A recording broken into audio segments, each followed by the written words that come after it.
colleagues, you have all noticed that we have very special guests today among us. Since we founded Ipac in 2020, we have worked to raise the profile of Taiwan in celebration of their vibrant democracy, but also in solidarity against the Beijing's racial aggression, and for the sake of prosperity and stability of our economies and the wider world. We have always taken the view that the discussion surrounding Taiwan should include people of Taiwan, and especially the Taiwan's legitimately democratic elected government.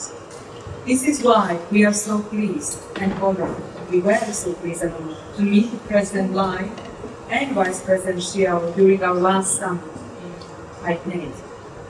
And it is why we are deeply privileged today to have with us the Foreign Minister Li, Ambassador Chen, and so many other representatives of the Taiwanese government, but including and especially the Vice President of Taiwan, Xiao Li. Today, we have the honor of welcoming the Vice President for an historic address, because it is the first time ever a senior member of the Taiwanese government is speaking in foreign legislature. Many of us have met and had the pleasure of having met remarkable Xiao Li already when we were in Taipei at the summit. With a distinguished career in diplomacy and public service, Xiao Li has considerably shown her commitment to strengthening democratic values and international cooperation. She previously served as Taiwan's representative to the United States, and before that as a legislator in the Legislative Yuan. Her international experience, including a background in the United States and advanced studies in political science, equipped her with a unique perspective on global affairs and Taiwan's role in the world stage. Given her leadership at the critical moment, we are privileged to have her here today with us and hear her insights and the vision for the future. Please join me in warmly welcoming Vice President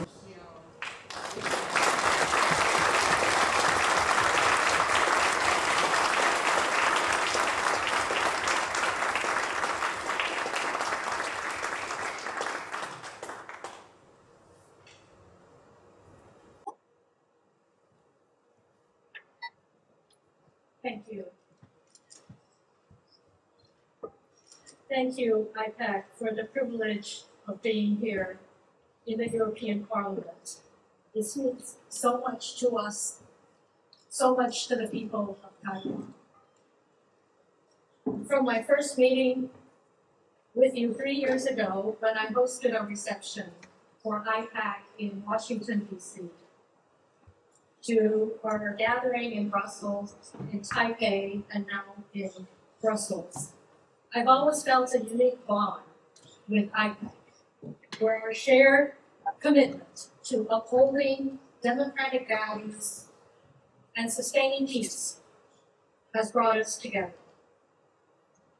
I bring greetings from the people of Taiwan, and I stand here not only as a representative of a government, but as a voice for a society deeply committed to the same ideals that animate the parliaments of democracy around the world. In an era marked by increasing fragmentation, volatility, and rising authoritarianism, this gathering affirms something vital, that democracies, even when far apart, are not alone. We are not alone in our values, we are not alone in our challenges, and most importantly, we are not alone in our responsibility to act. Being here in Brussels, let me begin by speaking about Taiwan and Europe. We may differ in culture and history, but our partnership is rooted in common ground that runs deep. We are pluralistic societies that value open discourse, accountable governance, fair elections, and freedom of belief and expression. We believe truth is not dictated by algorithm or autocrats, and that international rules are not a menu. They are the foundation for peaceful coexistence. Europe has defended freedom under fire, and Taiwan has built democracy under pressure. These different histories lead to a shared commitment in peace, dignity, and resilience. Our democracies are not perfect, but they are open, and they do not silence criticism. They allow it to guide reform. They do not fear transparency, they demand it. And they do not require loyalty to a strongman, but allegiance to the law and to the people. As democracies, we believe that free political and economic systems deliver prosperity and growth. Freedom fuels innovation. Fair and open trade fuels cooperation. These aren't slogans. They're strategic anchors for democracies seeking security and progress. This summit is more than a European forum. It is a global moment. It brings together members from across regions who recognize the urgent and shared issues that confront open societies everywhere. We are facing an expanding, coordinated, and evolving set of threats and challenges. Military pressure and gray zone coercion, cyber attacks and disinformation campaigns, economic leverage used to extract political compliance, infrastructure sabotage, physical and digital, foreign interference targeting unity and public trust. Many of these threats originate from state-based actors following a common playbook, seeking to expand influence by dividing, destabilizing, and discrediting democratic systems. We must understand that we're in a long-term context, not for dominance, but for the preservation of rules-based international order rooted in peaceful cooperation, not in force nor coercion.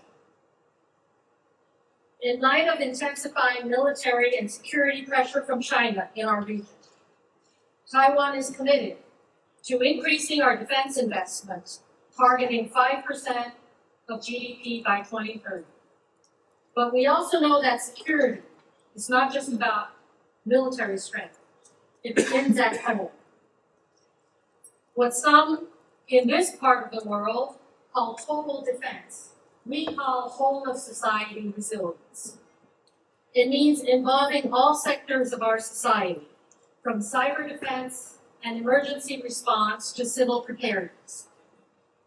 Here are vivid examples of some challenges we've faced.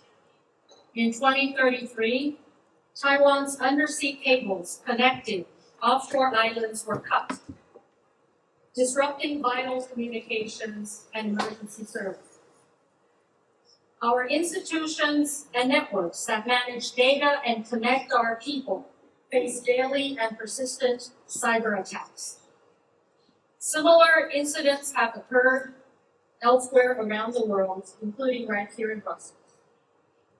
These aren't just technical issues. They are tests of our resilience, and they require concerted efforts in response. So, we are building backup satellite communication systems, training communities for emergency responses, hardening infrastructure against cyber and kinetic threats, investing in energy resilience and smart grids, developing civic education that fosters media literacy and critical thinking. We are also aligning local and national governments, private industry, and civic institutions, and coordinated contingency planning. Because whether we are dealing with provocations or natural disasters, cohesion is a force multiplier. We're eager to share and learn from partners because resilience is stronger when it is done together. Now let me turn to economic resilience, a shared priority. In recent years, the world has been rocked by a pandemic, supply chain disruptions, and geopolitical pressures. We've all learned that economic security is national security. Taiwan and our partners around the world are diversifying supply chains, investing in strategic sectors, and reducing vulnerabilities. Consider semiconductors. Back in the 1980s, a Dutch company called Philips was a major founding stakeholder of Taiwan's flagship chip maker called TSMC.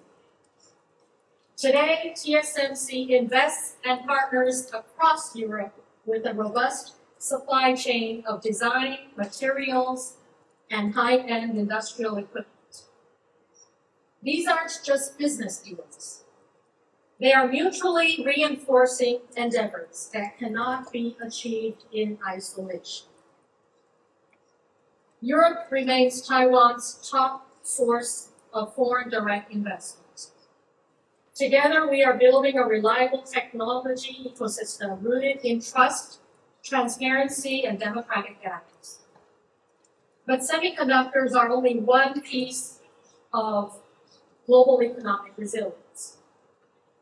Taiwan is working with partners around the world to strengthen reliable ecosystems in other critical areas, including pharmaceutical ingredients, biomedical supplies, energy technologies, AI, defense industries, next generation telecommunications, and more. These are not abstract priorities. They are the backbone of a secure and resilient global economy, especially as we transition into the AI digital era. Taiwan's contributions go beyond manufacturing. We bring high standards, open partnerships, and deep technical know-how. We believe the next generation of global supply chains must be transparent, secure, and aligned with democratic values. So let me say this clearly. Taiwan is not just relevant. It is indispensable to the global conversation on peace, prosperity, and the future of democracy. Taiwan matters to the world for at least three core reasons. First of all, we are a thriving democracy. Taiwan proves that democracy can thrive in Asia. Despite pressures inside and out, we continue to hold free elections, safeguard civil liberties, and support pluralism in our society. We have demonstrated that democracy can be a choice that works wherever people are free to make it. Secondly, Taiwan plays an important role in the interconnected global technology supply chain. We are a critical global economic player. We make chips and components that power your phones, cars, medical devices, and defense systems. Taiwan also produces computers and servers that enable your AI data centers to function. As Professor Igata just emphasized, cross-strait stability is not only a regional concern. It is a cornerstone of global prosperity. And Taiwan's role in preserving peace and maintaining economic continuity in this vital corridor cannot be overstated. Despite being excluded from international organizations, this is a third important area why Taiwan matters to the world. Taiwan has stepped up. We contribute to humanitarian aid, to disaster relief, to public health and SDG goals around the world, We uphold global standards even when we are not allowed a seat at the table. Taiwan's presence strengthens global efforts. Taiwan matters, not because we are a victim of coercion, but because the integrity of the international system and global prosperity depend on a strong and free Taiwan.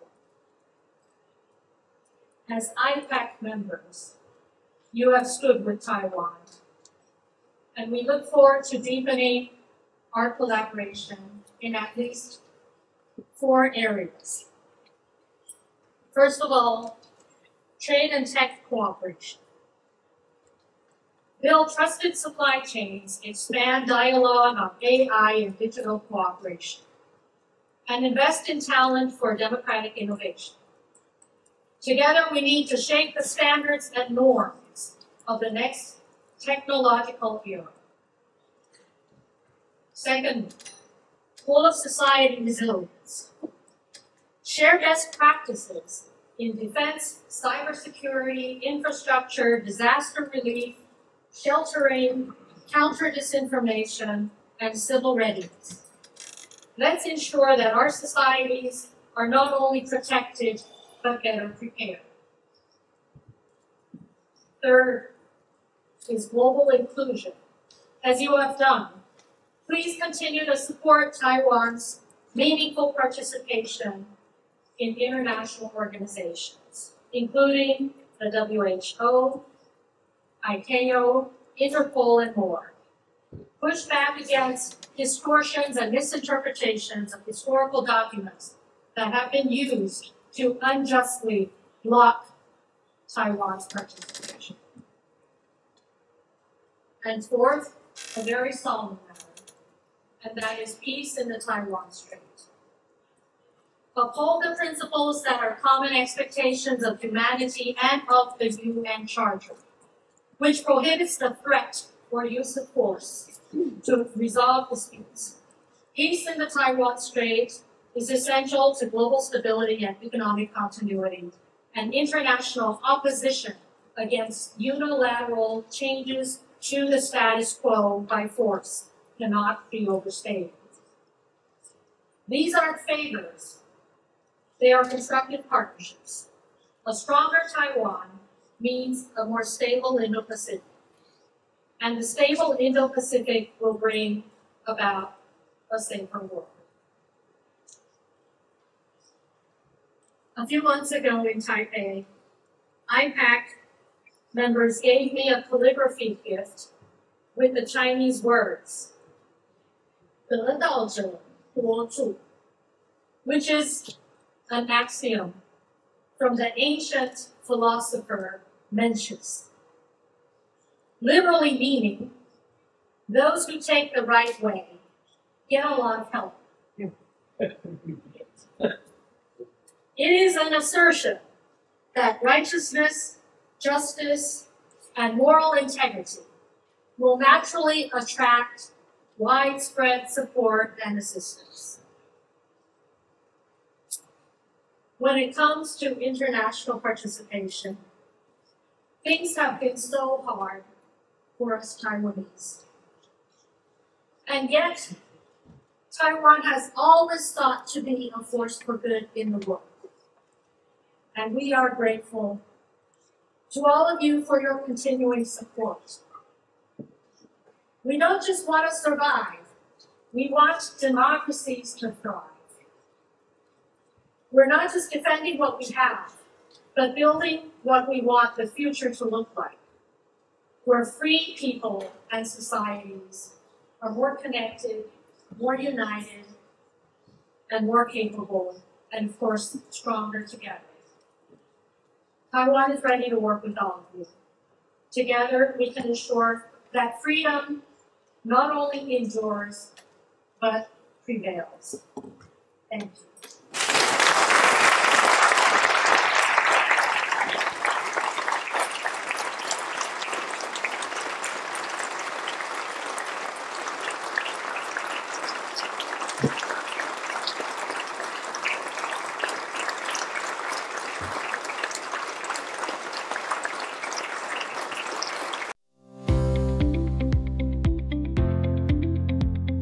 是中华电信史上少见的财务背景董事长。如今郭水义转战纯网银，要用科技思维颠覆你的金融体验。我们过去的临柜、纸本等待这件事情，把它改变成为在家线上。3美元跨境汇款，碎片化投资美股，瞄准全球资金流动，它如何定义普惠金融的下一步？小军超人 Plus 独家专访将来银行董事长郭水义，敬请期待。